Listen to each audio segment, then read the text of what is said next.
তো দেখো আমি আজকে ইলিশ মাছ রান্না করছি সর্ষে পোস্ত দিয়ে।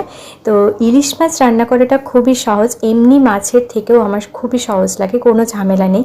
মাছগুলো প্রথমে আমি নুন হলুদ মাখিয়ে নিয়েছি পরিষ্কার করে ধুয়ে, আর তারপরে একদম গরম তেলে হালকা করে ভেজে নেব, খুবই হালকা করে কিন্তু ইলিশ মাছ ভাজতে হবে।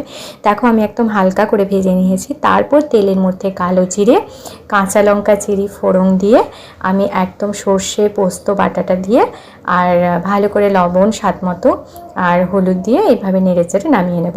আচ্ছা, এবারে তোমরা যে পেস্টটা করবে সেটাতে কালো সর্ষে সাদা সর্ষে আর পোস্ত পরিমাণ মতো দিতে হবে। আমি সাদা সর্ষে আর পোস্ত দিয়েছি, কালো সর্ষেটা দিইনি, কারণ অনেক সময় হজমের প্রবলেম হয়, কিন্তু খুব ভালো টেস্ট হয় যদি এই তিনটে একসাথে মিশিয়ে দেওয়া যায়।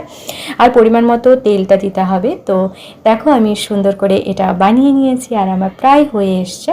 এই যে একদম তেল ছেড়ে দিয়েছে, গায়ে গায়ে লাগা করতে হবে এটাকে।